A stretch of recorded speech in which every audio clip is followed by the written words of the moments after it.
Esta conferencia comenzará a grabarse.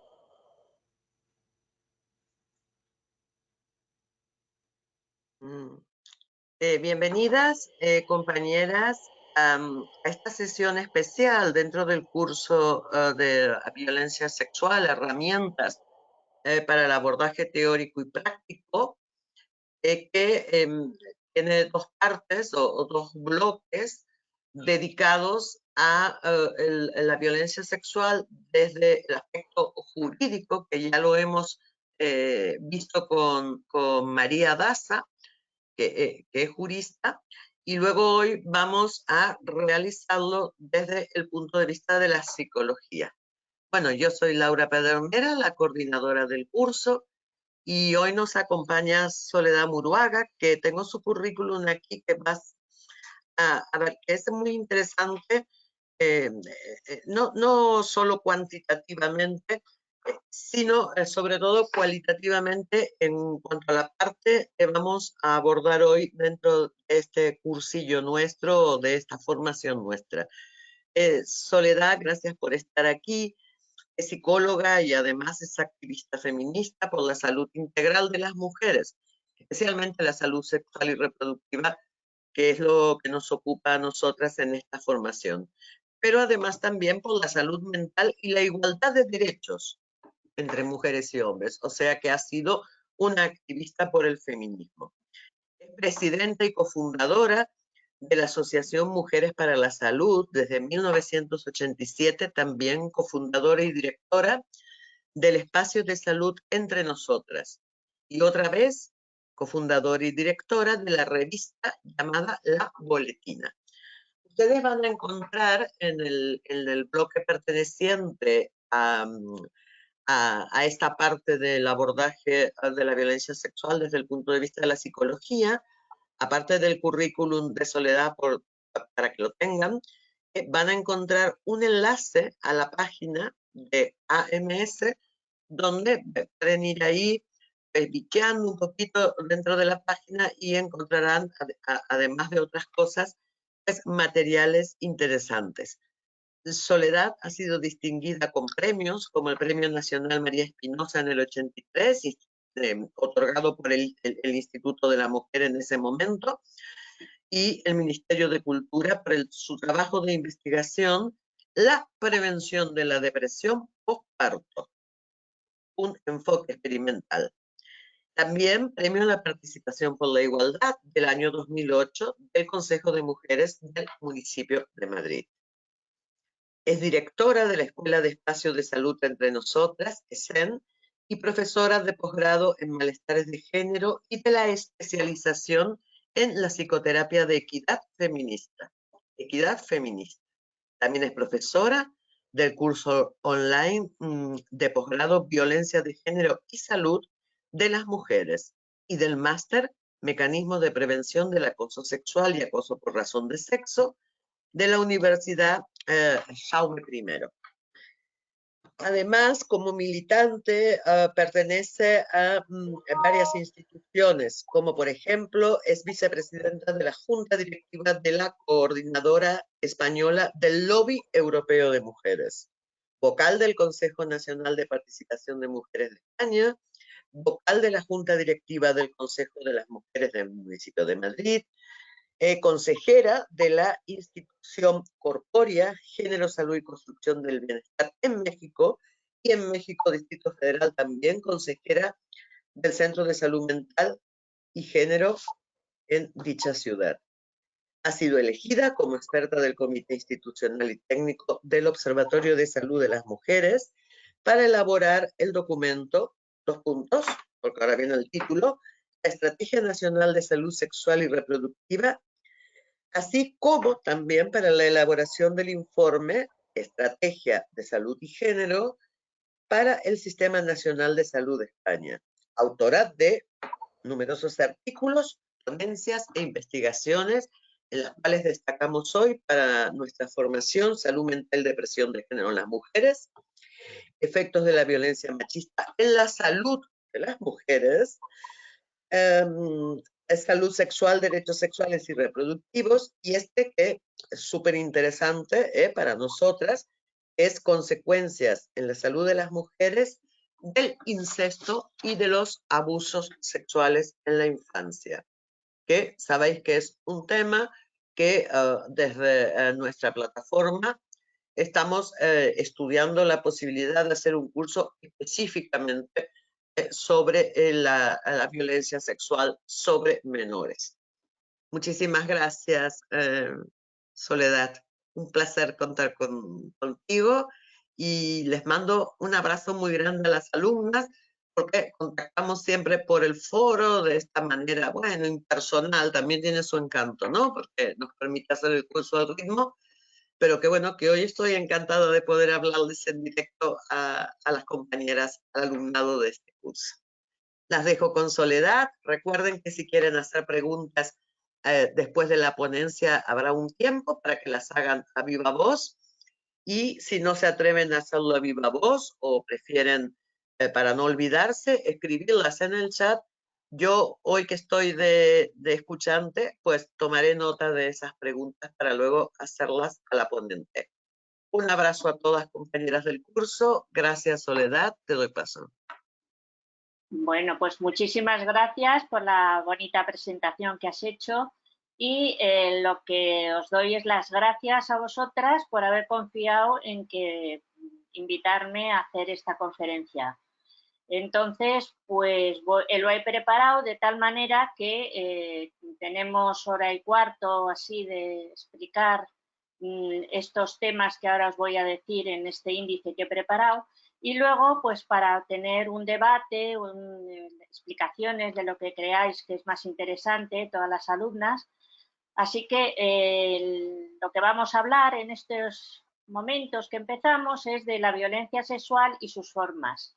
Entonces vamos a ver el concepto y las definiciones que hay de violencia sexual a nivel internacional, los efectos y las secuelas que tiene la violación y no solo la violación, sino otras violencias sexuales. Hablaremos de las creencias irracionales que hay sobre las agresiones sexuales, que la mayoría todavía tiene estas creencias de siglos y que no corresponden con la realidad. Y veremos cuáles son las que hay sobre el agresor de las agresiones sexuales, sobre la víctima y sobre la misma agresión. Hablaremos también de lo que es la pornografía en la teoría feminista, el último libro que sabéis que ha editado Rosa Cobo, pues explica perfectamente cómo la pornografía es una escuela de violación, es una escuela de violencia sexual. Luego hablaremos del tratamiento que damos en el espacio de salud entre nosotras, lo que llamamos ESEN, que soy la directora, y desde el año 89 empezamos, con lo cual son ya más de 30 años. Os explicaré lo que tenemos de tratamiento y en qué se basa. Y después terminaremos con los resultados que hemos hecho en el año 20, en la encuesta que hicimos. Todos los años hacemos una encuesta de algún tema de salud y este año lo hemos hecho sobre la violencia sexual, recogiendo experiencias de mujeres que nos contestan vía online y luego las trabajamos, las tratamos y en la boletina 35, que ha salido este año en diciembre de 2020 y está colgada en nuestra web. Luego os daré toda la información para que podáis entrar y ver todo este tipo de cosas que os voy a hablar. Lo tenemos en nuestra web. Bueno, pues vamos a empezar. Vamos a ver, con la violencia sexual. La violencia sexual es el concepto que tenemos de violencia sexual, pues es cambiante según la perspectiva que se analiza. Ya lo habéis visto vosotros desde la perspectiva jurídica, hoy veremos mucho de la psicológica, veremos también del tipo de sociedad cómo ha ido evolucionando y de las creencias culturales que en cada momento histórico vamos teniendo. La conceptualización más común considera la violencia como un acto de poder, de agresión y degradación, o sea que más que el componente sexual que lo es, por parte del hombre hacia las mujeres, resulta que es un acto sobre todo de poder. Tenemos una definición según las organizaciones internacionales, que dicen que la violación es la forma más mencionada de violencia sexual. Aunque haya otras, como vamos a ver ahora, la más mencionada suele ser la violación. Y en muchas sociedades es definida como el acto sexual contra otra persona sin su consentimiento. La violación es la cometida cuando la resistencia de la víctima es dominada por la fuerza, por el miedo o cualquier otra forma de coerción. Entonces vemos que el término de violencia sexual basada en el género, esto es muy importante cuando lo vemos basada en el género, encierra una amplia variación de abusos que incluyen desde amenazas sexuales, explotación, humillación, incesto, prostitución, tortura, inserción de objetos en orificios genitales y tentativas de violación. La mutilación genital femenina también es una violación. El matrimonio temprano, sabéis que a las niñas en ciertos países se las casa con adultos a unas edades de la niñez más absoluta.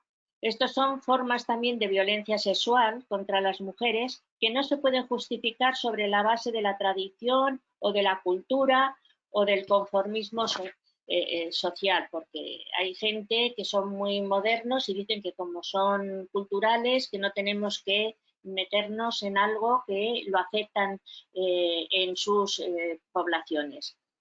La definición esta según las organizaciones internacionales, tenemos la más conocida, que es la del Fondo de Población de Naciones Unidas contra las mujeres. Y el término de violencia sexual basada en género encierra una amplia variedad de abusos, como son los que os he puesto aquí. Incluye el incesto, el abuso sexual infantil, que hablaremos luego de ello porque es uno de los tratamientos que más hacemos nosotras como algo muy novedoso en tenerlo como violencia de género, el abuso sexual infantil, el incesto, la violencia de la pareja afectiva. Esto también suele ser bastante tabú, no se toca mucho, pues, y aquí dentro de lo que son las parejas o matrimonios o como le queráis llamar, hay también una violencia y unos abusos sexuales que tenemos que distinguirlos y visualizarlos.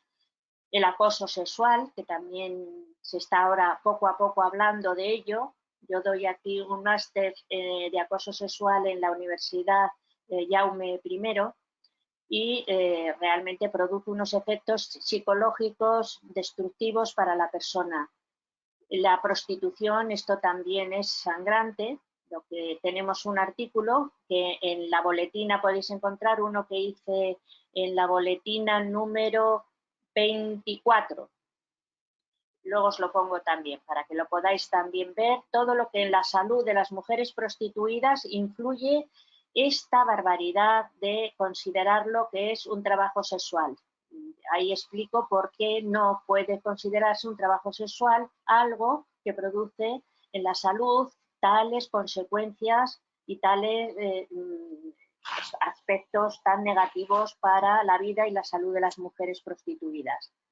Tenemos luego también la mutilación genital femenina, que esto también es en muchos países todavía una lacra que produce al año miles y miles de mujeres, de niñas a las que se les provoca una mutilación genital, y otras prácticas habituales dañinas como puede ser el planchado de los senos, el engordar a mujeres para que sean, cuando se casen, un síntoma de estatus de los maridos. O sea que hay una serie de prácticas contra las mujeres, o también lo que se les pone a las que llaman mujeres jirafa, que todo eso son unas prácticas habituales que dicen culturales y que lo que representan es una violencia contra las mujeres, incluyendo, por supuesto, el matrimonio temprano, que, como estamos viendo, están hasta incluso legalizándolo en algunos países, cada vez peor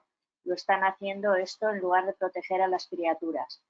También la tentativa de violación, de amenazas sexuales, o sea, no solo la violación, sino la tentativa, la explotación, la humillación, la tortura y la inserción de objetos en orificios genitales. El estudio de las agresiones sexuales. Pues antes, hace unos años, estaban centradas en el delito y en los agresores, en los violadores. En cambio, en los últimos años ya nos vamos centrando cada vez más en los efectos que producen a las víctimas y en la propia víctima, todo lo que conlleva para ellas. Entonces, los efectos, vemos que 2 de cada 3 mujeres en el mundo, fijaros, 2 de cada 3 mujeres en el mundo, que representa un 33%, han sufrido estos tipos de violencia sexual que hemos estado viendo en alguna de sus formas. Algunas mujeres en varias de estas formas. Y luego de estas víctimas, otra vez de ellas, 2 de cada 3 sufren un tipo que llamamos de trastorno el estrés postraumático. Trastorno de estrés postraumático, que esto es realmente un efecto terrible de los efectos que produce a largo plazo, no solo a corto plazo. Tenemos las agresiones sexuales que producen un mayor impacto en la vida de las mujeres y en las repercusiones más negativas en su salud mental. Nosotras en la Asociación de Mujeres para la Salud trabajamos en la salud mental con diversas problemáticas y nos damos cuenta que una de las mayores agresiones que sufren las mujeres, que son las sexuales, son las que producen un peor efecto luego en su salud. Las consecuencias psicológicas de estas agresiones sexuales, lo que llaman el síndrome de la violación, hay una primera fase inmediata o aguda en las primeras horas que produce una desorganización de la conducta y una ruptura del estilo de vida. Dura unos días o unas semanas, dependiendo de cada una de las víctimas.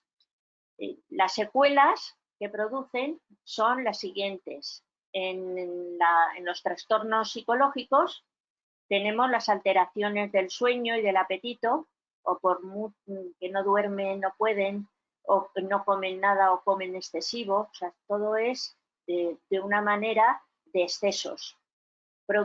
Tienen una tensión muscular, una ansiedad muy grande, el nivel de alerta está muy alto, una taquicardia, pérdida del deseo erótico o sufren disfunciones sexuales y lloros incontrolables, incontrolados de lo que han vivido y que para ellas esto es pues psicológicamente un palo muy grande. Hay además unos trastornos conductuales, evitan las situaciones temidas, lo que han vivido y lo relacionan con sonidos, lo relacionan con ciertos aspectos del lugar donde ha ocurrido, se aíslan socialmente, la desconfianza en la gente es enorme. Y luego tenemos unos trastornos cognitivos con pensamientos e imágenes muy desagradables que vuelven a la cabeza constantemente, tienen pesadillas por la noche cuando duermen de violación, incluso de muerte, y experimentan repetidamente lo que han vivido, lo que ha ocurrido, el trauma que han vivido. Y pues sienten además ellas vergüenza y culpa cuando realmente son las víctimas y sin embargo lo viven como con culpabilidad. Los trastornos físicos que experimentan también son muy grandes, muchas después de haber sufrido una agresión o una violación, tienen enfermedades de transmisión sexual, incluido hasta el SIDA, tienen problemas ginecológicos que son graves, hay un dolor pélvico crónico en muchas de ellas, inflamación pélvica, abortos espontáneos y embarazos no deseados, lesiones, con lo cual vemos que realmente no es cualquier cosa una violación, una agresión sexual. Los motivos para que las mujeres lo oculten las agresiones sexuales durante años, pues mucha gente no las entiende y hay mujeres que se lo llevan a la tumba. Nosotras, hay muchísimas mujeres de las que vienen al centro y nunca habían hablado de lo que les había pasado y habían sufrido de pequeñitas un abuso sexual infantil por el padre, por el abuelo, el tío o el sacerdote o el vecino. O sea, de gente muy cercana y nunca lo habían hablado. Vienen al centro por otra cosa, vienen porque se encuentran deprimidas. Luego os explico un poquito esto, porque realmente es, para mi manera de ver en todo lo que tengo de experiencia, este tipo de agresión sexual, de violencia sexual contra las criaturas, me parece lo peor que se le puede hacer a un ser humano, ¿eh? Es terrible, más que cuando es por un desconocido o cuando es en edad más adulta. Cuando eres niña, esto te hacen realmente una... un problema para realmente mucho tiempo, algunas para toda su vida. Bueno, les llamamos violencias ocultas, estas cosas de agresiones sexuales que no se comentan, que no se dicen, que no se atreven a explicarlas. Y entonces tienen miedo, te explican que es por temor a ser culpada. Fijaros que es verdad que cuando alguna lo ha denunciado, encima a la que parece que se está juzgando es a la propia víctima. Entonces esto, tienen miedo a ser culpadas, tienen miedo a lo que va a pasar después, a las propias represalias de lo que es el agresor, incluso los que apoyan al agresor alrededor para que la familia no se vea perjudicada, pues aquí surgen muchísimos mitos y muchísimas malas creencias en torno a quién tiene la culpa de las agresiones sexuales. Lo hacen también para evitar el estigma de la violación. Sobre todo en ciertos países es que incluso luego las condenan y las matan por haber sido violadas, en el colmo de la locura. No, muchas tampoco no relacionan sus problemas con la violación, o sea, los efectos que a largo plazo tienen, ellas no los achacan a que tuvieron esta experiencia tan traumática, y cuando trabajan con nosotras se van dando cuenta de dónde les viene todo lo que arrastran desde muchísimos años. Otras lo hacen también por las reacciones adversas que ven alrededor los demás. Por ejemplo, las criaturas, alguna que se atreve a decir lo que le está haciendo, por ejemplo, un tío o su padre, alrededor la familia les parece que eso va a destruirlo todo y no las creen y les hacen pasar por un calvario. Entonces, muchas de ellas se retractan y dicen, no, no, es que esto estaba enfadada con el papá y por eso he dicho esto, pero no era verdad. Yo cuando lo veo en los periódicos que a veces dicen, no, fulanita, la niña de 7 años que había denunciado a su papá porque decía que le hacía cosas sexuales y que era algo que le perjudicaba y qué tal, ahora se retracta y dice que no, que era que estaba enfadada. Yo cuando leo eso digo, ay Dios mío, criatura, a otra que le están haciendo que no la creen y que toda la familia se va a poner patas arriba y entonces tiene que decir que no ocurrió. Bueno, otras también es por no percibirse a sí mismas como víctimas de violación. O sea, lo ven tan malo que dicen, mejor esto no ha ocurrido, lo niego.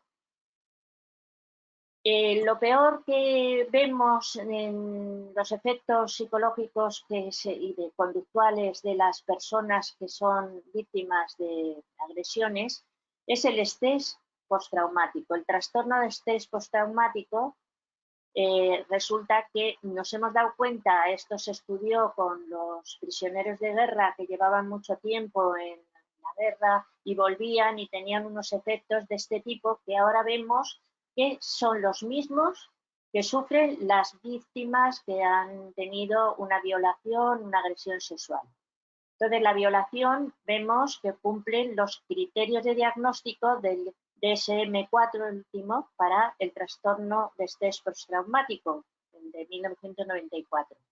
Este trastorno se trata de un suceso muy estresante. Cuando ocurre un suceso que es muy estresante para todas las personas que la sufren, como podía ser en la guerra, pues también en una violación, este suceso de ser violada es un suceso que es muy estresante para todas las víctimas. Esto es una de las cuestiones para ser considerado el TEP. La agresión sexual también suscita en todas las víctimas un miedo intenso un profundo terror y una sensación de desesperanza, de que eso no va a poder ser solucionado nunca. Se reexperimentan el trauma, evitan los estímulos que se han asociado con él. Por ejemplo, si había en ese momento un olor en el lugar donde se producía, ese olor les queda grabado. Si hay una música, esa música también les lleva a tener toda una reexperimentación del trauma. Hay también una falta como de respuesta general, como quedarte muy atontada, y un aumento, por otro lado, de la activación nerviosa. Son extremos. Esto de la violación es un estresor que puede producir un trastorno grave y duradero causado deliberadamente por el hombre. No es algo que te pasa porque ha sido de un terremoto, un acto que no tiene nada que ver por una provocación, sino de la naturaleza. Pues no, esto es deliberado por el hombre y esto todavía produce mucho más dolor. Supone una amenaza real para la propia vida o la integridad física de la mujer. El trastorno por agresión sexual se produce, nos hemos dado cuenta que se producen al menos 3 de los siguientes efectos. Lo primero son los esfuerzos que hace la víctima para evitar pensamientos, sentimientos o conversaciones asociados a la agresión sexual. O sea que la víctima hace esfuerzos para evitarlo esto. Hace también la víctima esfuerzos para evitar actividades, lugares o personas que provocan el recuerdo de la agresión. Tienen las víctimas una incapacidad para recordar algunos aspectos importantes del trauma. Es lo que llamamos en psicología amnesia psicógena. Y muchas de ellas, por ejemplo, cuando estamos en terapia, en el espacio de salud entre nosotras, en un momento de las sesiones empiezan a recordar porque se encuentran en un lugar seguro. Y esto suele ser un dramón tremendo porque hasta ese momento pues lo tenían totalmente como apartado de su cabeza para no sufrir tanto. Bueno, pero en su proceso de sanación es bueno que poco a poco en un lugar seguro vaya recordando esto para poder luego tratarlo. Hay una disminución del interés o de la participación en actividades cotidianas. Muchas de ellas no quieren ni salir de casa y realmente no quieren relacionarse con gente ni nada. Luego tienen una sensación de distanciamiento o de extrañeza respecto a los demás.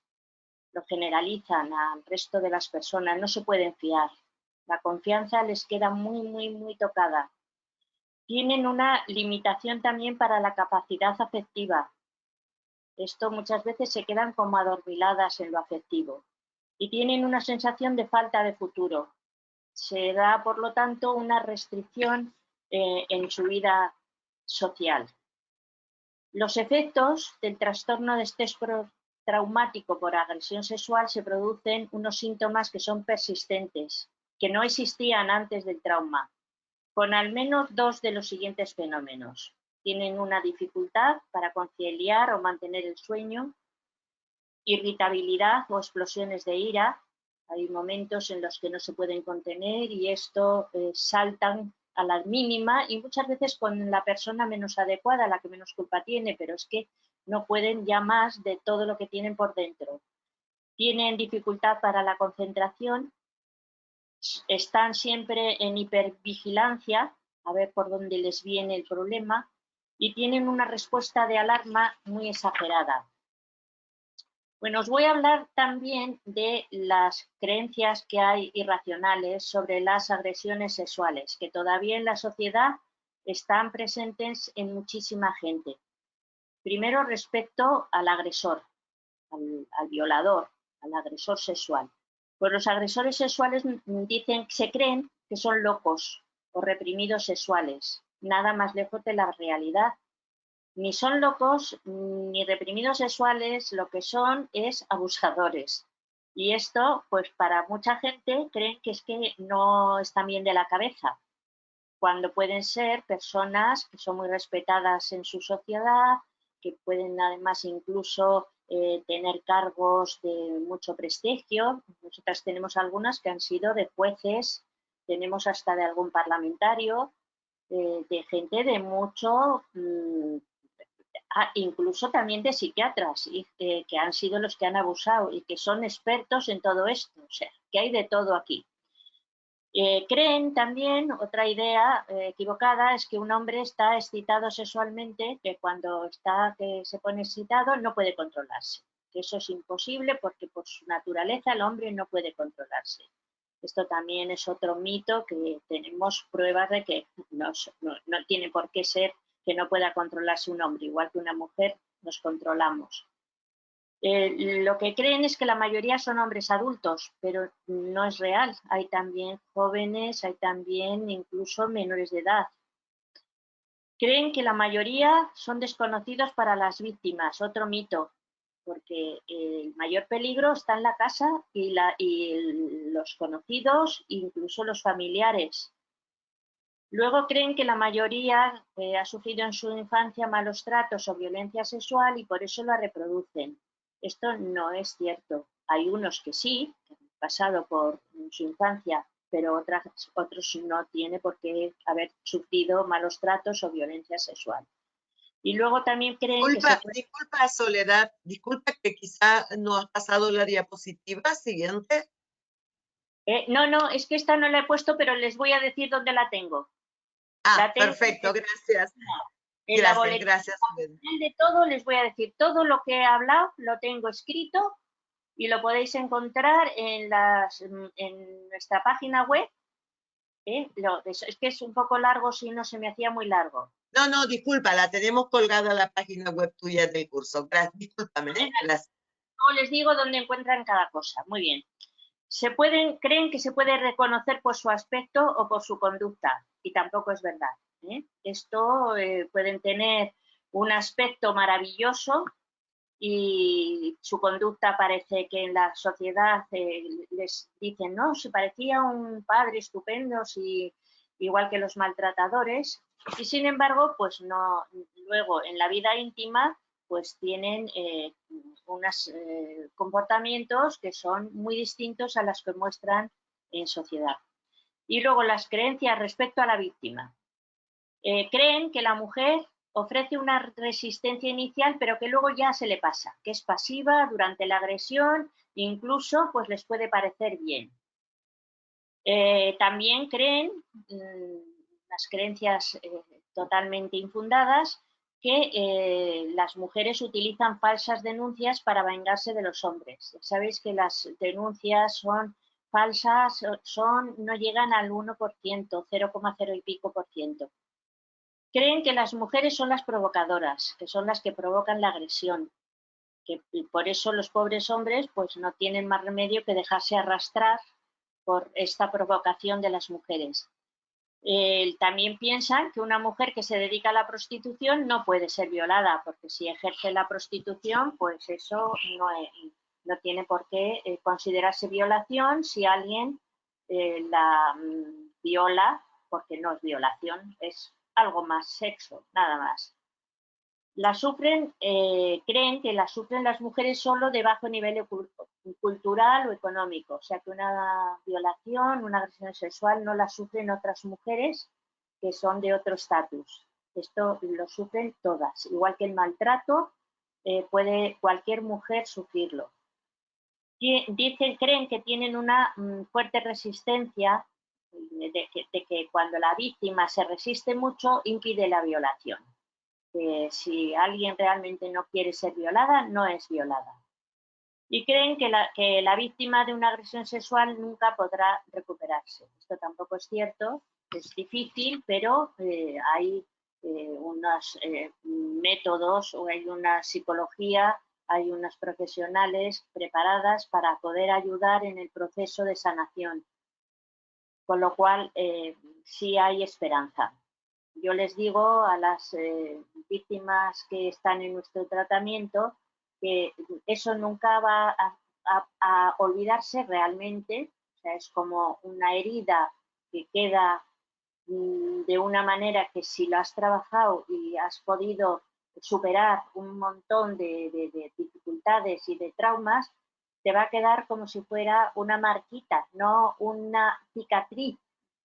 No se puede, de alguna manera, vivir de una forma que superemos todos los traumas que nos ha producido esto. Ahora, con trabajo, con tiempo, y realmente no es fácil. Con respecto a la propia agresión, pues vemos que hay unas creencias erróneas de que todos los delitos sexuales son violentos. Esto no es verdad. Hay, sobre todo en las criaturas, en los abusos sexuales infantiles, que no tienen por qué producirse violencia. Pueden manipularles y hacerlo de una manera que no tenga que emplear para nada la fuerza física. Luego, las agresiones sexuales creen que ocurren solo en lugares oscuros, solitarios. Esto también es mentira, es donde más se está produciendo, es en la casa, con la familia, como hemos visto, o gente conocida.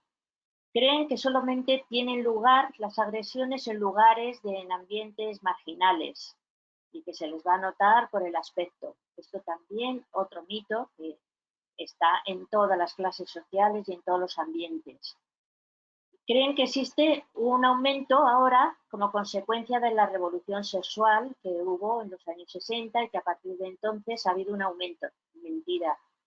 Todo esto siempre ha ocurrido, pero estaba en mayor secreto que ahora, que va saliendo y que va teniendo una incidencia de unas explicaciones en la prensa y va saliendo, y ahora muchas, por ejemplo, de las que vienen a tratamiento de este tipo de problemática, nos lo dicen en la primera entrevista, cosa que hace unos años, cuando yo empecé, hace los años 80, no te lo decían, venían solo por decir que se encontraba muy mal y que era depresión. Y luego lo que salía después es lo que habían ocultado de las agresiones sexuales que habían sufrido tanto en su infancia como a lo largo de su vida. Ahora se dice más, ya se viene a nuestros programas directamente por el motivo que achacan a lo que les pasa. También la violación dentro del matrimonio creen que no es delito, que es obligación de las mujeres. Ahora ya muchas ya saben que esto no es así. Antes era el débito conyugal, pero todavía, bueno, en muchos países del mundo esto sigue creyéndose que esto no es violación dentro del matrimonio, es la obligación de la mujer. Y luego creen que es fácil detectar que se ha producido una agresión sexual. Otra mentira, porque esto muchas veces no se entera la mayoría de lo que está pasando. Con las niñas, cuando les pasa, que son muy pequeñitas, están mandando algunas señales y alrededor no se enteran. O sea, no son capaces de darse cuenta de lo que les pasa a esas criaturas. Bueno, otra de las cosas que también me gustaría que leyera es el libro de Rosa Cobo sobre la pornografía. Rosa Cobo la acaba de sacar ahora en este año, una pornografía que es el placer, el poder como agresión.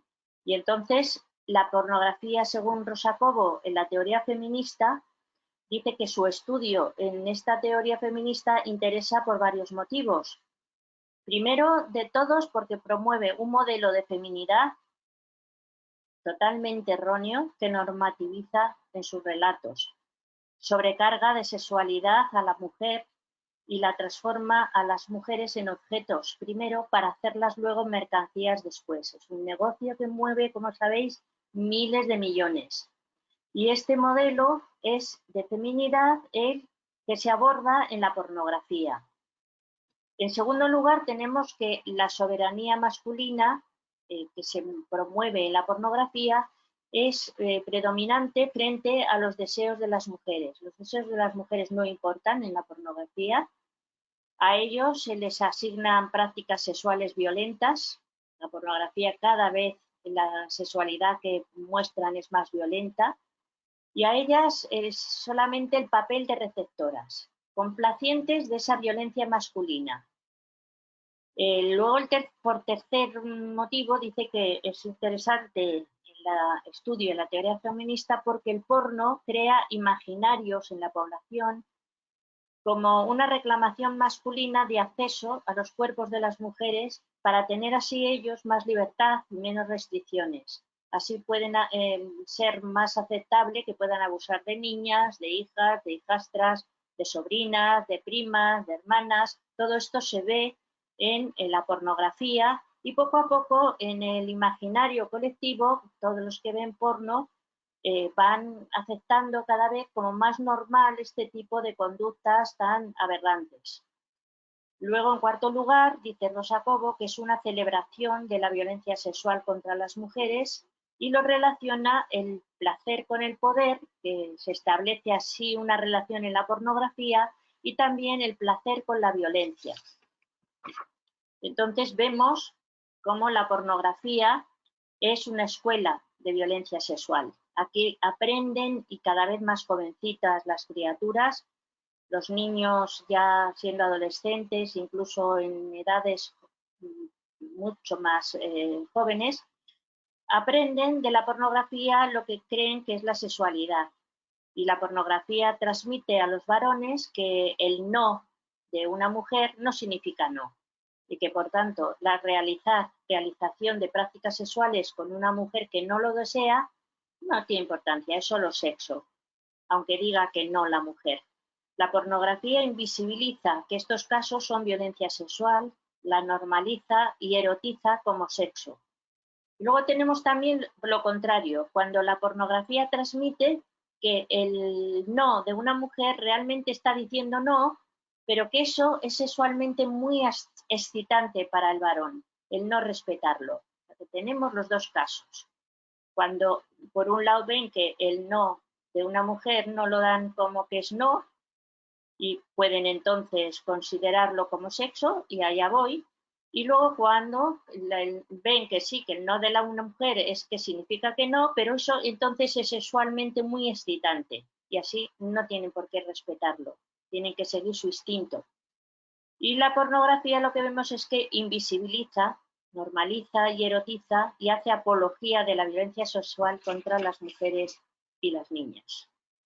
Bien, todo esto produce unos efectos, que es lo que vamos a ir viendo ahora, como la relación en la recuperación de las víctimas, la reacción de la víctima entre la agresión sexual y su proceso de recuperación van a depender de factores anteriores, de su educación, de lo que ha vivido y posteriores a la agresión y de las características de la misma.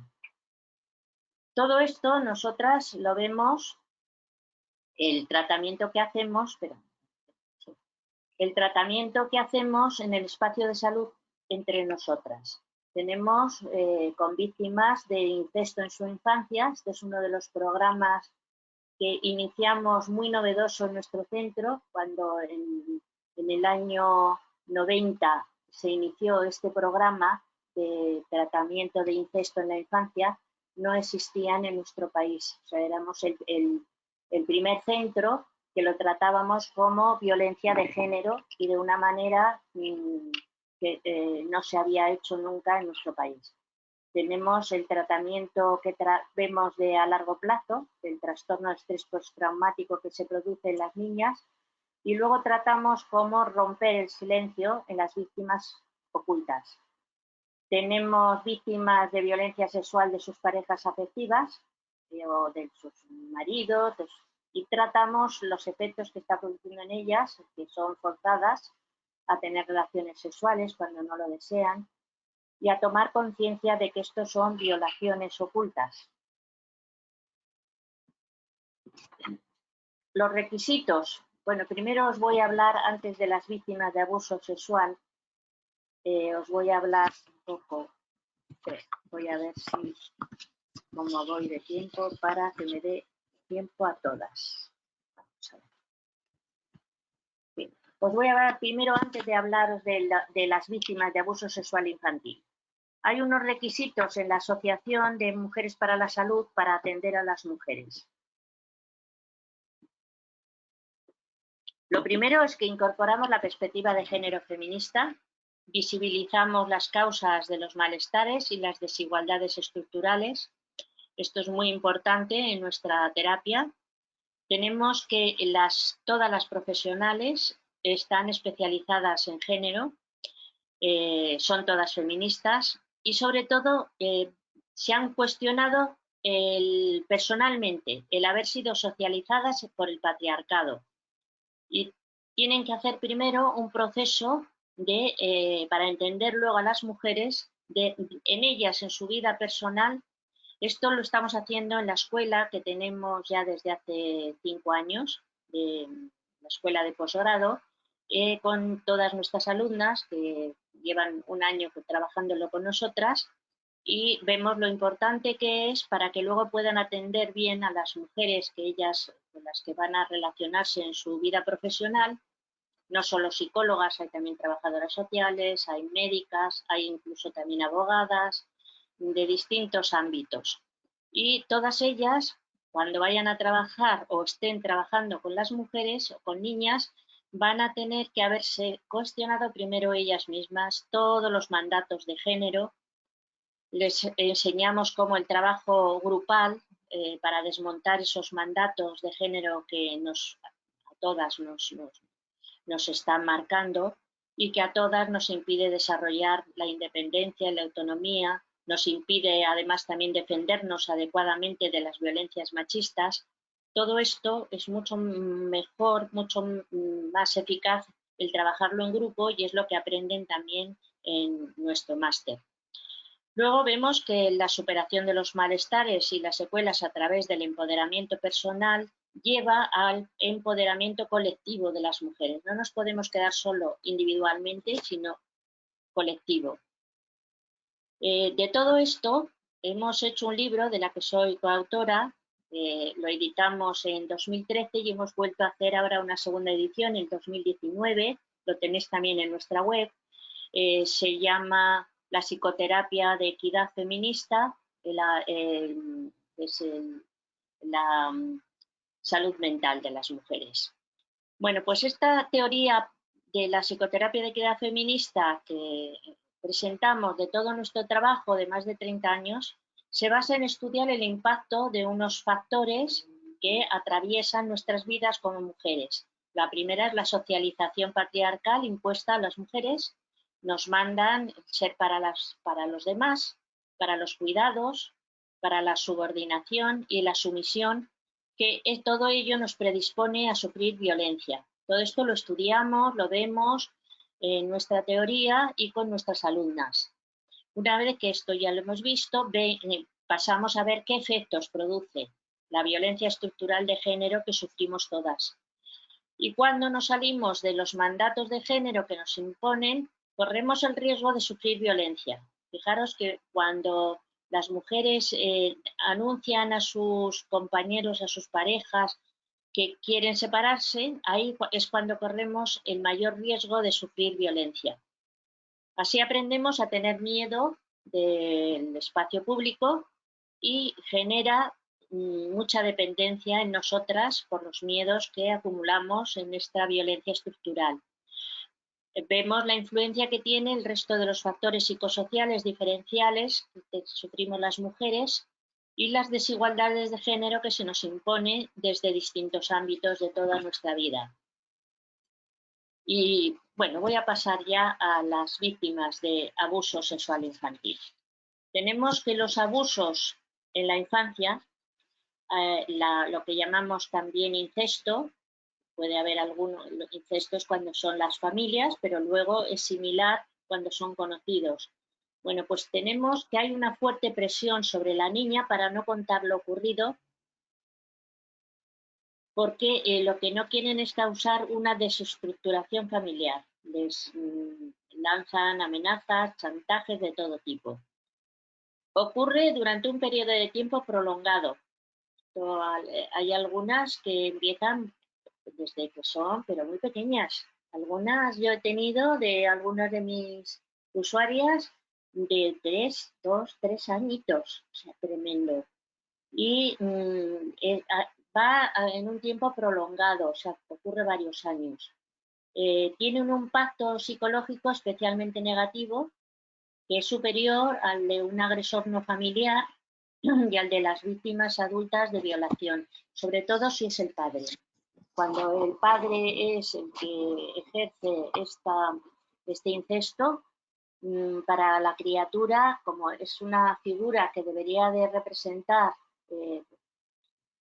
la mayor protección, la mayor confianza, pues resulta que esto es lo que provoca el daño mayor en una personita.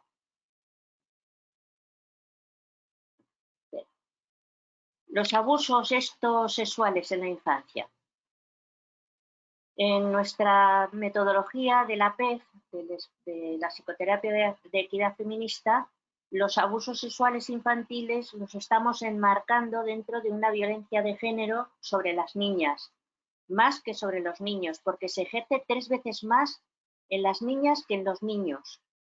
Y luego además también lo enmarcamos dentro de una violencia que llamamos de género, porque el 98% de los abusadores son hombres. Cuando también hay mujeres que abusan, sí, un 2%, el 98% de los abusadores son hombres. Luego vemos también que una niña que es abusada sexualmente por un hombre, en un futuro sigue socializándose como mujer, no como les pasa a los niños, que se van socializando como varones, y por eso a las niñas que son abusadas en su infancia les aumenta exponencialmente el riesgo de soportar nuevas formas de violencia a lo largo de su vida. O sea, son más proclives a sufrir violaciones, malos tratos, les dejan en una gran indefensión, más a las niñas todavía que a los niños. A los niños también se les produce una serie de problemas muy graves, pero todavía a las mujeres, por nuestra manera de socializarnos, va en aumento. Luego vemos que las secuelas en su salud mental posterior son las que nosotras tratamos. Nosotras no tratamos niñas, tratamos todo adultas, y cuando vienen y lo explican lo que les pasó y que nunca lo habían dicho, pues vemos que son gravísimas las secuelas y afectan a muchas áreas. Sobre todo la confianza en los demás, las alteraciones en la sexualidad y el autoconcepto tienen muchísimo un deterioro muy, muy grande. La sexualidad es tremendamente conflictiva o es múltiple con todo, incluso llegan a la prostitución, muchas de ellas, y tienen múltiples relaciones además muy duras, muy malas para ellas, y sin tener ni siquiera placer, o sea que lo hacen de una manera totalmente para los otros, para quien les esté abusando. Está muy relacionada los abusos sexuales en la infancia con las agresiones sexuales en la prostitución. El abuso sexual infantil suele comenzar de una forma insidiosa, progresiva, o sea, no empieza de una forma directa, sino que va poco a poco. Habitualmente, además, no suele ser con violencia física, como os he dicho antes, no lo necesita el abusador, y si es un familiar, menos. No suele ser necesaria por la capacidad del adulto que tiene de seducción. Estos agresores, estos violadores de criaturas, suelen ser adultos con un grado de seducción muy grande y que saben inducir en la menor un temor para que dobleguen la voluntad de la víctima y que lo puedan mantener en secreto. Les van diciendo que ellas son sus niñas preferidas, que si lo dicen van a destruir la familia, que eso es un secreto entre ellos porque se quieren mucho.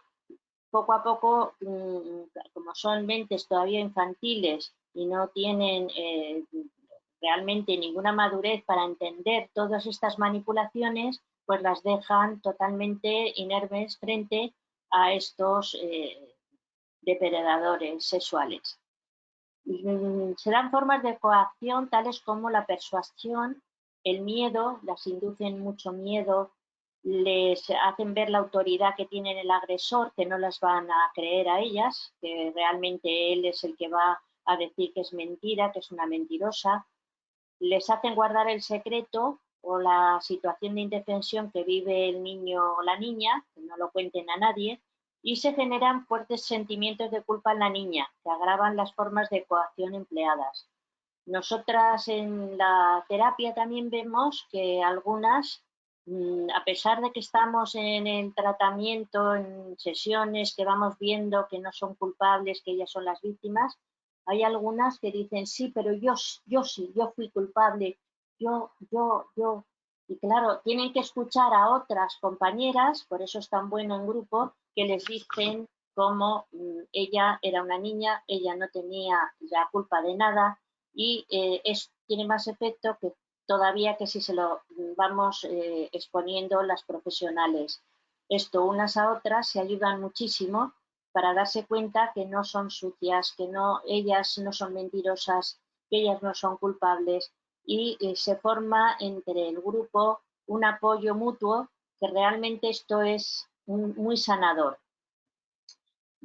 Vemos también algunas formas, como empiezan los abusos sexuales infantiles, que el primer nivel y el más leve por parte de sus abusadores suele ser el exhibicionismo de sus genitales.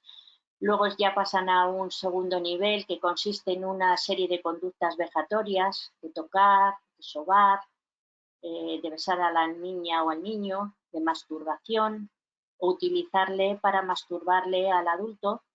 Y ya en el tercer nivel, que pasan a una penetración oral, vaginal o anal.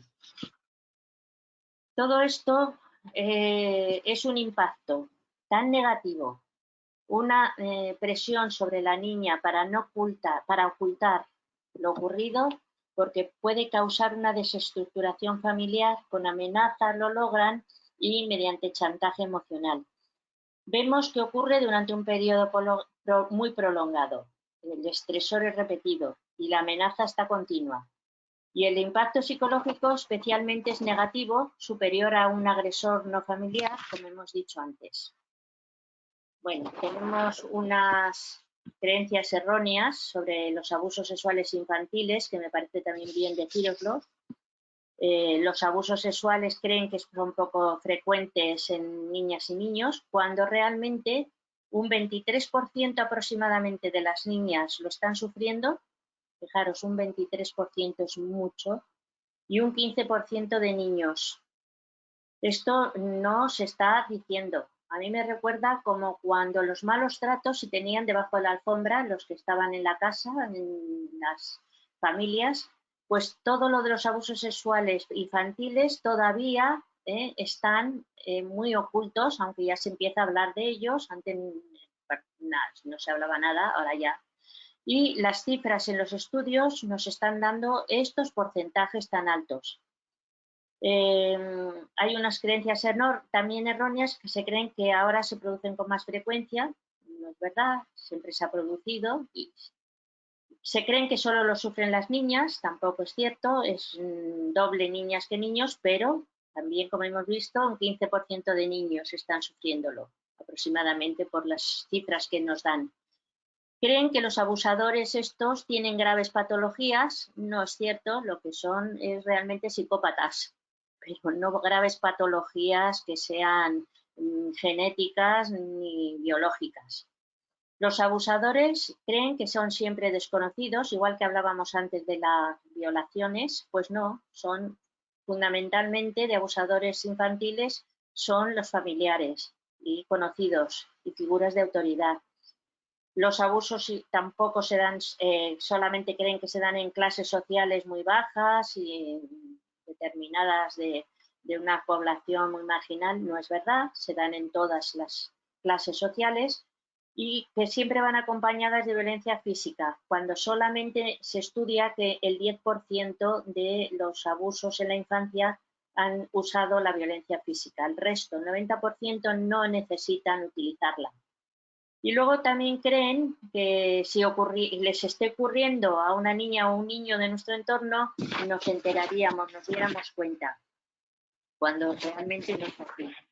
Mucha gente no se entera de esto.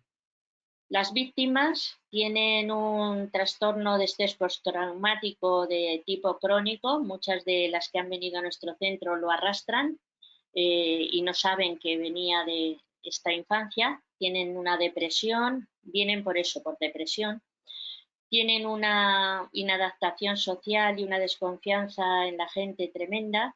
Tienen unas conductas de fobias y de evitación múltiples que tenemos que estudiar con ellas, verlo y trabajarlas. Hay un embotamiento afectivo muy grande, unas no quieren ni que las toques. Nosotras muchas veces, yo cuando he tenido grupos de estos de incesto, pues voy poco a poco. Cuando ya tienen confianza, le puedo poner un poquito la mano tocándola, pero de una manera que vean que no tiene ninguna connotación sexual, porque ellas lo asocian a la sexualidad. Y poco a poco vamos avanzando también en la cercanía física, pero viendo y analizando que hay unos contactos que no son sexuales, que son de cariño y que son de confianza. Todo eso lleva también un proceso bastante duro. Tienen además estas víctimas unas pesadillas, incluso cuando estamos haciendo la terapia reviven muchas cosas y tenemos que trabajar y volver un poco para atrás y hacerles ver que no crean que están atrasando en la terapia, sino que es normal, que todo eso es un proceso que en un momento determinado es muy duro de afrontar. Y luego también tienen unas conductas sexuales inapropiadas que tenemos que trabajar con ellas, porque la sexualidad es o por exceso o por defecto muy inapropiadas. Algunas no quieren para nada tener sexualidad con nadie, otras lo tienen solo con mujeres y otras lo tienen con múltiples varones o no quieren saber nada de nada. O sea, pues todo es de una manera que es de un extremo al otro. Bueno, luego si queréis os hablo más de esto. En el número último de la boletina vais a encontrar un que es sobre violencia sexual y las experiencias de mujeres. Pues hemos hecho una encuesta en la que todos los años hacemos sobre un tema y en este momento han participado, nos han contestado vía online 1.702 y han sido niñas de mujeres de 16 años en adelante, hasta mayores. Por ejemplo, de la infancia y la pubertad hemos sacado y hemos ido analizando diferentes formas que han tenido de abusos sexuales y un 68% de ellas han dicho que en su infancia y en su pubertad han sufrido algún tipo de abuso sexual. En la adolescencia y la juventud han contestado algunas, fijaros que en esta es la etapa que más abusos refieren, un 83,8% alguna forma de violencia sexual. En la vida adulta y en la madurez menos, hay un 58,5%, pero también fijaros que es elevadísimo las que han sufrido, que lo relatan, de estas 1.702 encuestadas. Lo que nos hemos dado cuenta es que los agresores, todo lo que relatan son hombres en todas las etapas, sobre todo en la adolescencia y en la juventud. También hemos visto que los agresores son mayoritariamente conocidos y parientes, lo que relatan estas mujeres que nos han contestado la encuesta. La mayoría de las víctimas no lo cuentan o tardan mucho tiempo, años en decirlo. Y las víctimas apenas inician denuncias por la agresión. Están entre el 1, 1,5 y 2% las que en algún momento denuncian. Bueno, os voy a decir alguna indicación de cómo ver todo lo que os he hablado para poder ahora explicar más cosas que os hayan quedado. Mirad, la página web que tenéis de AMS, tenéis ahí www.mujeresparasalud.org. En la revista de la boletina, ahí tenéis alguna de las portadas. En el número 20 es un monográfico sobre el abuso sexual infantil. Luego, en el número 24 de febrero de 2006, de la violencia de género, aquí podéis ver todo lo que se produce. Hay uno que hice yo, un artículo sobre la prostitución y salud, que os lo recomiendo, porque también aquí hay tantos mitos y, sin embargo, los efectos en las mujeres prostituidas son enormes, y todo eso os lo pongo en qué es lo que les afecta a las mujeres prostituidas. Luego tenéis también en el número 25, que es un especial también de violencia sexual de género. Y finalmente en el 35, que es el último, este es de diciembre de 2021, tenéis los resultados de la encuesta que os estoy hablando de violencia sexual, las experiencias de las mujeres, todos los datos, todo. Todo lo que os he hablado también de las creencias y todo, los tenéis en los números que os he referido. Entráis en la página web y todo lo que os he hablado vais a encontrar datos más profundos de lo que os he dicho. Tenemos también en nuestro libro, el que yo soy coautora de la psicoterapia de equidad feminista, sobre el abuso sexual infantil, cómo lo trabajamos, todo. Y ahora estamos dentro de poco, yo creo que saldrá publicado por el Ministerio de Igualdad, de una guía, que soy coautora también, sobre los abusos sexuales infantiles, para formar a los profesionales. Yo creo que es una guía muy completa con la perspectiva de género, y lo pondremos en la web nuestra en cuanto nos lo editen.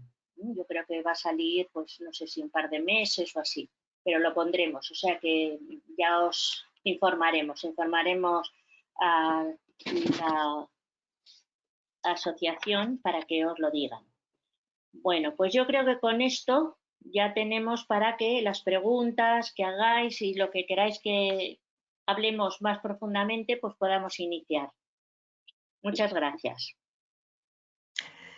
Bueno, gracias a ti, Soledad, por acercarnos este aspecto psicológico que bueno, que a mí me ha dejado estupefacta el estudio sobre 1.702 mujeres, donde un porcentaje tan alto, ¿no?, refiere haber sufrido algún tipo de violencia sexual, ¿no?, sobre todo en épocas de juventud, ¿no?, de adolescencia.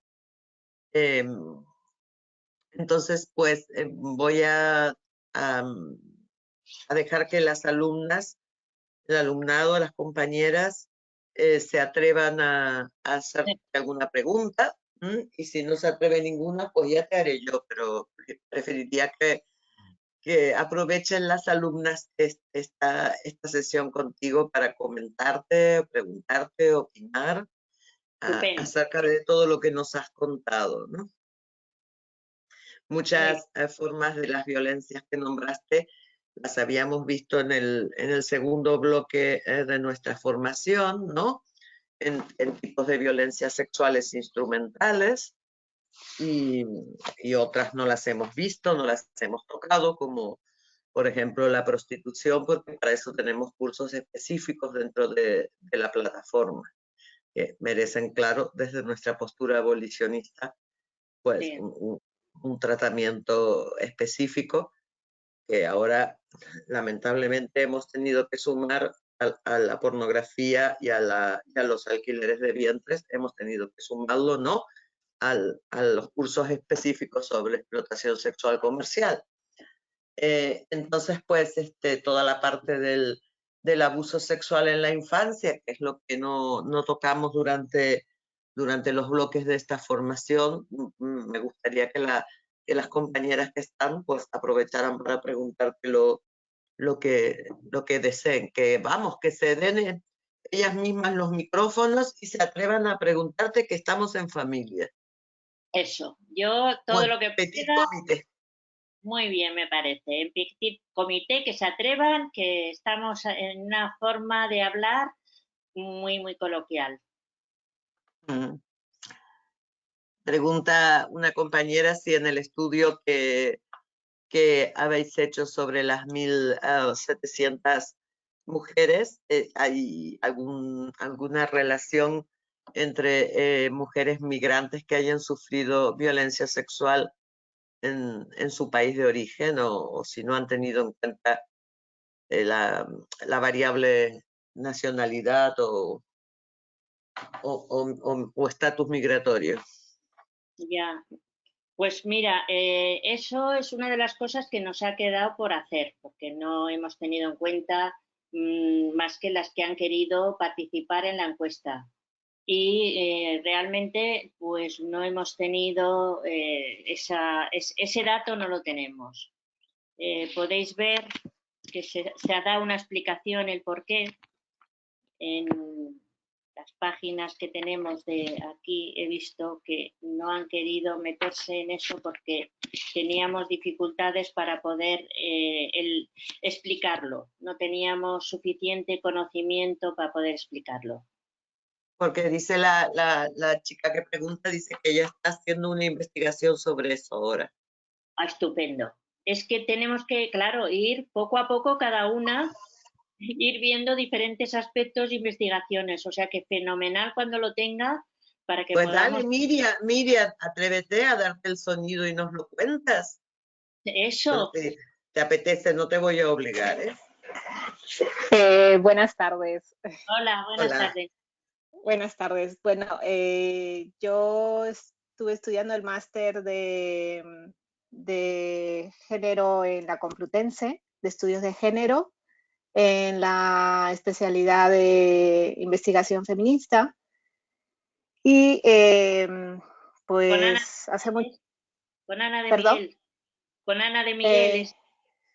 Sí, bueno, estaba Ana de Miguel, ahora, luego estaba Luisa Posada. Sí, Sí. son profesoras nuestras, sí. Sí, estuvo Ana de Miguel y cambiaron bueno, salió Ana de Miguel, o bueno, ella creo que sigue en el Instituto Feminista de ahí, de la Complutense. Sí. Entonces, siempre me ha rondado en la cabeza qué pasa con las mujeres migrantes que sufren violencia en país de origen cuando migran. ¿Qué pasa con esa situación, ¿no? ¿Qué es lo que sucede? ¿Cómo entra esto dentro de su proyecto migratorio? O si no entra, lo dejan aparcado. Cuando llegan aquí, muchas de ellas llegan huyendo de la violencia que han vivido también en su país de origen, de la violencia por parte de la pareja o expareja. Y también con un historial sobre violencia en la infancia, en la niñez, inclusive en la adolescencia, ¿no? No hablo de violencia en el trayecto de la migración, no, sino sucedía en país de origen que no se habla mucho, que las mujeres siguen adelante cuando llegan aquí, trabajan, intentan ubicarse, adaptarse al sistema, en fin, una serie de cosas, ¿no? Comienzan su vida aquí, pero esto de alguna manera u otra sale en algún momento, ¿no? A través de sus vivencias que también pueden tener aquí, a través de esas presiones que les vienen desde su país de origen. Entonces me interesé en este tema y estoy indagando porque no es fácil tampoco, no es fácil que las mujeres quieran hablar de esta violencia. Yo he trabajado con mujeres migrantes víctimas de violencia de género cuando estaba la asociación H, que es una asociación de chilenos y chilenas en España, y se veía mucho o veía muchas usuarias que participaban del programa que nos relataban o nos contaban en algún momento de esta violencia sexual que vivieron en país de origen, ¿no? Y cómo esto de alguna manera repercutió en su vida posteriormente y en sus relaciones aquí con otros, en sus relaciones interpersonales o con otras parejas, ¿no? En las que hubieron violencia de pareja, ¿no? Entonces, es un es una investigación que estoy haciendo de a pocos porque, como vuelvo a repetir, no es fácil. He ido a algunos sitios los pocos sitios donde hay atención a mujeres víctimas de violencia de género, los públicos básicamente, porque no hay muchos sitios aquí en Madrid que den esta atención y no hay muchas mujeres migrantes que accedan o por desconocimiento o por desconfianza, ¿no? Que esta desconfianza que genera, o porque no están preparadas todavía para hablar al respecto, o porque simple y sencillamente, como tú lo has manifestado, Soledad, hay una amnesia, ¿no? Una parálisis, un guardar y un tapar esa situación que viví en algún momento y que de repente si la cuento ahora me va a desorganizar totalmente, ¿no? Entonces, bueno, ahí voy avanzando de a poco, tratando de, sobre todo, conocer su realidad. Bueno, yo soy mujer migrada también, pero llevo muchísimos años aquí, pero igual, ¿no? Tratando de conocer la realidad de ellas, que la conozco de cerca porque he participado de muchos movimientos y participo de los movimientos de las asociaciones de mujeres migrantes, migradas, en fin, etcétera. Pero no es fácil porque algunas no quieren hablar, no quieren, y se entiende perfectamente, ¿no? Se entiende perfectamente. Entonces yo creo que es un trabajo un poco de hormiga, ¿no? Porque la idea no solamente es saber o tener un número, sino tener algo más, ¿no? O sea, ¿qué está pasando? El aspecto más cuantitativo que cualitativo, ¿no? ¿Qué está pasando con ellas? ¿Qué es lo que está sucediendo? ¿Cómo están resolviendo esa situación? ¿Están siendo atendidas? ¿No están siendo atendidas? Un poco por ahí va la investigación que... Miriam, y ya cuando tengas más información en tu investigación, pues nos lo pasas. Sí, por supuesto, encantada, se los voy a pasar. Ahora estoy pensando, bueno, estamos ya desarrollando, porque me está apoyando una profesora, me está tutorizando, un cuestionario a ver si, yo creo que un cuestionario online, así como ustedes lo han hecho, puede ser de fácil acceso para ellas, ¿no? Donde sea anónimo y las puede ayudar a compartir un poco qué es lo que está sucediendo. Perfecto, muy bien. Muchas gracias por el espacio y por la oportunidad. Y gracias a ti también. Gracias, Laura. Gracias a ti, querida compañera. A ver, tengo dos preguntas de dos compañeras que están participando en la formación. Entonces te las voy a hacer las dos y ya después si surge otra. Una la pregunta la compañera Ana María y te pregunta, cuando tienes una víctima de violación en el centro, ¿en qué consistiría en general el tratamiento a una víctima de violación? ¿En qué consistiría el tratamiento por estrés postraumático a una mujer violada? Y la segunda es Tatiana, que dice gracias por la clase, por supuesto las gracias que te hago extensiva yo y el resto, y que, bueno, no es una pregunta, es un comentario acerca de lo importante que es la perspectiva feminista cuando atienden en este tipo de centros, ¿no? Y pregunta si conoces datos sobre el impacto que ha tenido el colocar los puntos violeta que se llaman, que son estos dispositivos de atención en zonas festivas, etcétera, ¿no? Que donde pueden, ¿sabes dónde?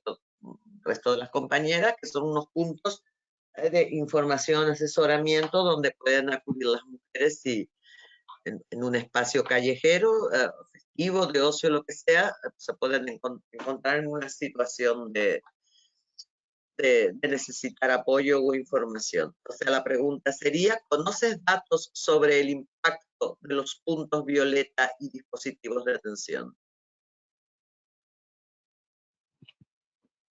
Y la otra te la repito porque tardé tanto con la segunda Era más en general en qué consistía un tratamiento a una víctima de violación. Sí.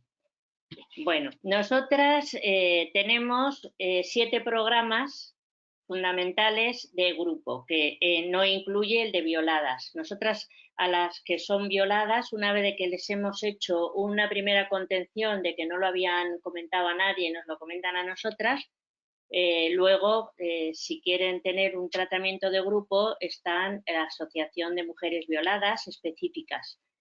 ¿Qué hacemos nosotras? Que algunas veces nos dicen, no, si ya hemos estado con un tratamiento, y al revés nos han dicho, nos han negado lo que hemos vivido y tal. ¿Qué hacemos nosotras? Lo primero de todo es escucharla, validarle todo lo que ella realmente está viviendo y no negar y querer cambiarles la visión que ellas tienen. Una vez de que nosotras ya hemos visto este primer impacto que ha tenido, que no lo habían contado a nadie, ya tienen el tratamiento en otros lugares que son específicos de violación. Nuestro tratamiento es sí para mujeres que han sido abusadas en su infancia, pero no en el momento actual. Eso hay otras especialistas feministas, CABAS, me imagino que las conocéis. Y nosotras tratamos 3 tipos que hablamos en nuestro libro, que son de, les llamamos no solo depresión de género, sino síndromes de género. Hemos acuñado unos términos y uno de ellos es el de abuso sexual infantil. En eso somos especialistas y esas sí que las trabajamos individual y grupal, primero con un diagnóstico. El tratamiento específico de violadas, pues ese no lo hacemos nosotras, pero sí cuando alguna quiere porque dice que no le ha sido útil en otros lugares, hacemos individual con ellas. Datos de puntos violeta. Pues de esto no tenemos datos. Hemos estado en algún punto violeta apoyando, eso sí que lo hemos hecho. El año pasado tuvimos una caseta en las fiestas para estar en las fiestas que se hacen en Madrid, en uno de los barrios, y acudían ahí cuando tenían algún problema y vimos que las mujeres que estaban tratando esta problemática pues las atendían fenomenal y nosotras como psicólogas estábamos por si acaso necesitaban algún apoyo.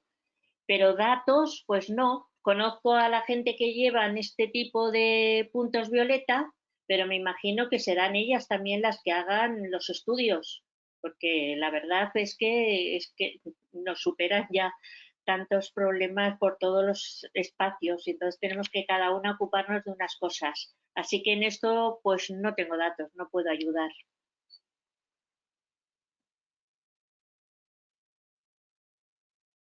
Voy a aprovechar que no hay ninguna pregunta pendiente para meter yo una pregunta mía, Soledad, que es un tema que me tiene un poco revuelta últimamente y precisamente a raíz del libro de Rosa Cobo que tú nombrabas, el placer del poder o una cosa por el estilo. La pornografía, el placer del poder, sí. Sí. A ver, el tabú del incesto,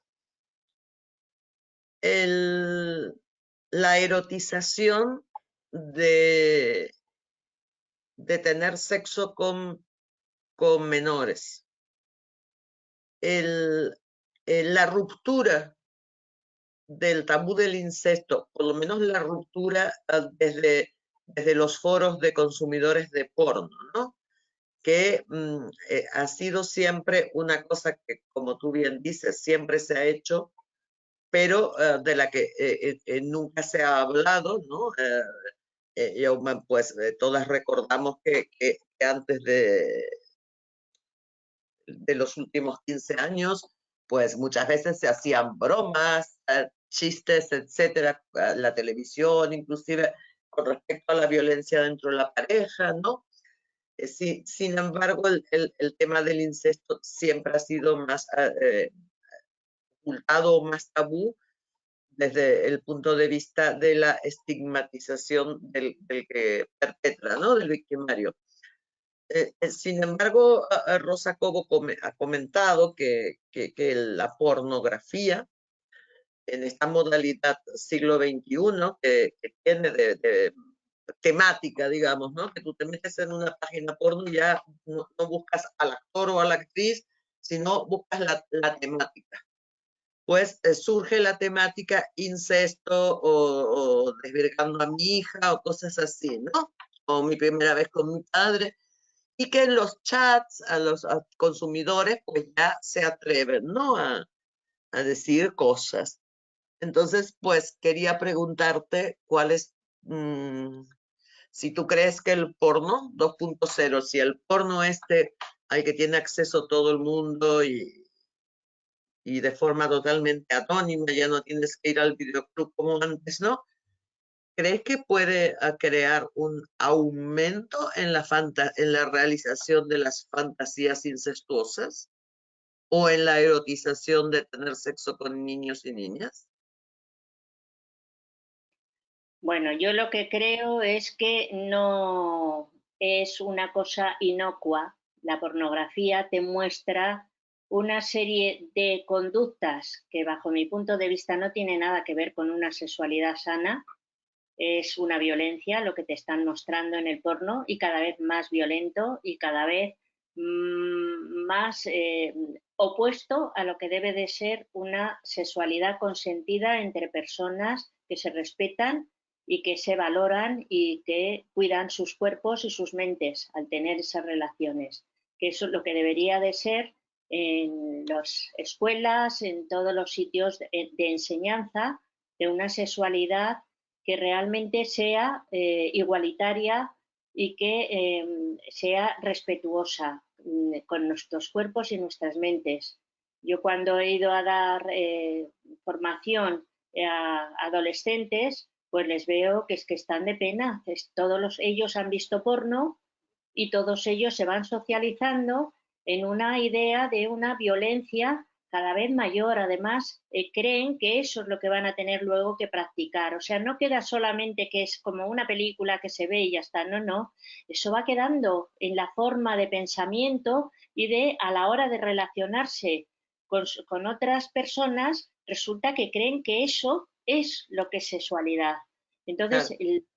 es terrible. Por lo tanto, yo creo que sí que afecta muchísimo a la cabeza y además como lo van viendo repetidamente y se van haciendo adictos a este modo de entender el placer a través del porno, pues luego eso lo llevan también a la práctica. O sea, no queda solamente como una cosa ahí en que has visto una peli que no tiene ninguna importancia. ¿Qué va? Todo eso lleva a que en las relaciones cada vez la juventud cree que debe de ser violento. Y las chicas creen que debe de ser también hacer ver como que hay que placer y con grititos como que tienen maravillosos, todo de ay, que esto es estupendo.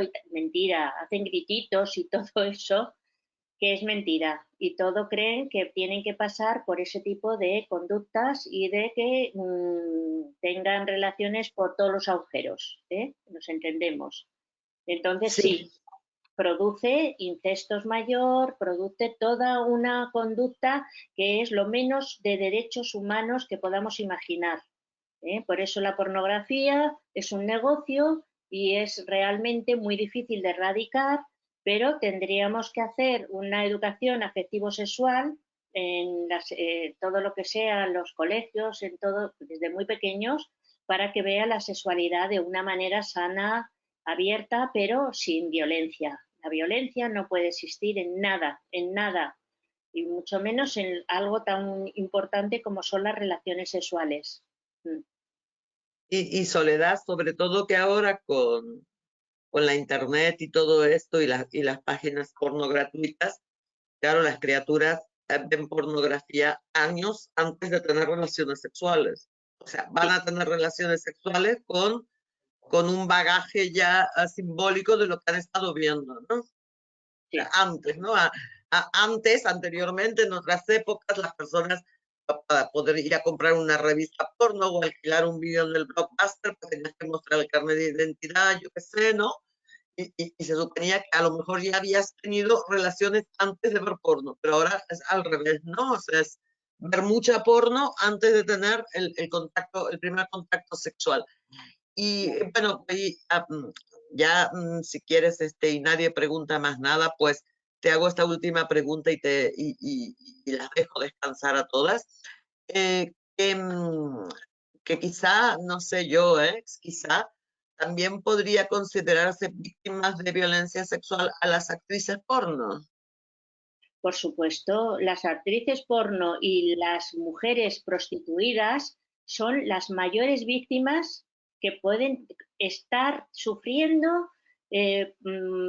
Nadie quisiéramos que nos trataran de esa forma, tanto en la prostitución, que fíjate pueden tener al día no sé cuantísimas violaciones, que son lo que son, pagadas, pero violaciones. Y las mismas, las actrices porno, tienen que soportar una serie de conductas tan agresivas hacia ellas y cada vez más violentas, y aceptándolo como con eso les produce placer, que son las primeras víctimas. A mí, vamos, me parece que esto de las mujeres, que las llamen guarras y putas a las que soportan todo esto, no es por gusto, es porque realmente o han sido víctimas en su infancia de abusos sexuales infantiles y creen que no valen para nada más que para producir placer a los hombres, o por el que son mujeres empobrecidas, mujeres que vienen de otros países más pobres todavía y que aquí se las está utilizando como un objeto sexual. Eso es, vamos, que yo toda mi consideración a esas mujeres y todo mi apoyo, y yo creo que deberíamos de esto también considerar que tenía que haber una serie de programas específicos para que pudieran estas mujeres salir adelante y no sufrir este tipo de abusos que están sufriendo. O sea, que totalmente víctimas son.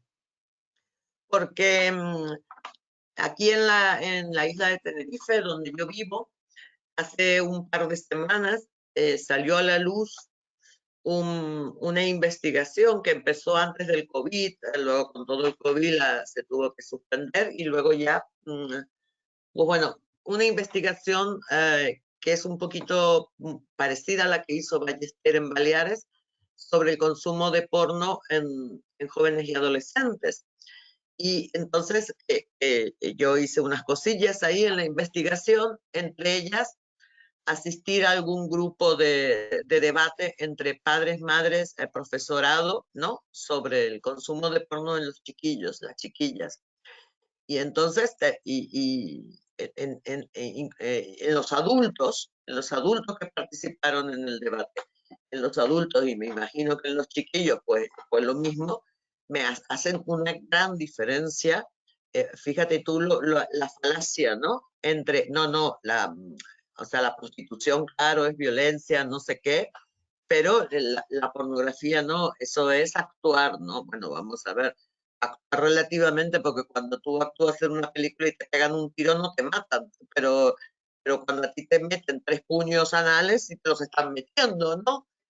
Entonces, actuar hasta ciertos, y sin embargo yo noto que todavía también yo creo que hay muchos adultos que cuando les hablas de porno no saben lo que ven sus hijos y sus hijas, ¿eh? Se piensan que ven La Puerta Verde, aquella película de los años 70, que era como una cosa escolar, ¿no? Comparado con lo que se ve ahora. Y esa creencia de que la prostitución sí vale, es violencia, pero el porno no, eso es simbólico, fantasía, es actuación, ¿no? Y entonces, no sé, sí, bueno, tú lo has dicho, tendría que haber una educación afectivo-sexual seria que contrarrestara todo esto, ¿no? Sí. Pero a mí, inclusive a hombres y a mujeres adultos, me cuesta a veces explicarles, vamos a ver, no es mentira, o sea, está pasando, o sea, lo que estás viendo está pasando, la están escupiendo, le están meando encima, o sea, está pasando, ¿no? No es una representación o una performance. Totalmente de acuerdo contigo. Y bueno, por lo menos tú dices que la prostitución ya lo ven como violencia. Sí, yo creo que más que hemos a lo mejor logrado desde el abolicionismo Claro. que se entendiera la prostitución como una forma de violencia contra las mujeres, pero sin embargo yo veo que inclusive en personas que eso, que sí, que dicen, bueno, no, pero es que el porno, yo que les sentaría a ver porno un rato, a ver el porno de ahora, no a ver Garganta Profunda, o sea, que también pobre muchacha, así quedó la actriz, ¿no? Pero a ver lo que ahora es porno, que no hay ni relaciones sexuales siquiera, o sea, empieza y termina la película con un acto de violencia sin que haya relación sexual, ¿no? Que es una escuela de violencia sexual, el porno.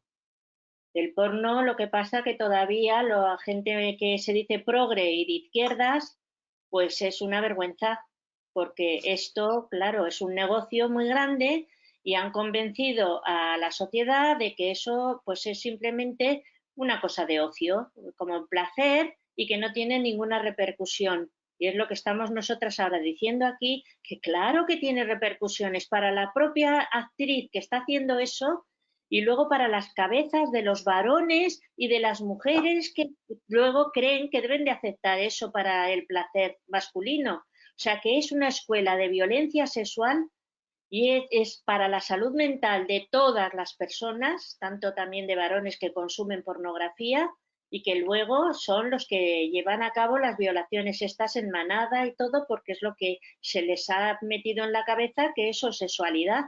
Con lo cual, totalmente de acuerdo con todo lo que estás diciendo. Me parece que, vamos, estáis haciendo una gran labor en feminicidios.net con abordar todo lo que es de la agenda feminista, que son unas formas que realmente son un negocio y son totalmente contra los derechos humanos de las mujeres. Así que os felicito y por eso, aunque estaba muy ocupada, he accedido a venir hoy porque os admiro y me parece que hacéis una labor estupenda. Así que ánimo y seguid con ello. Así.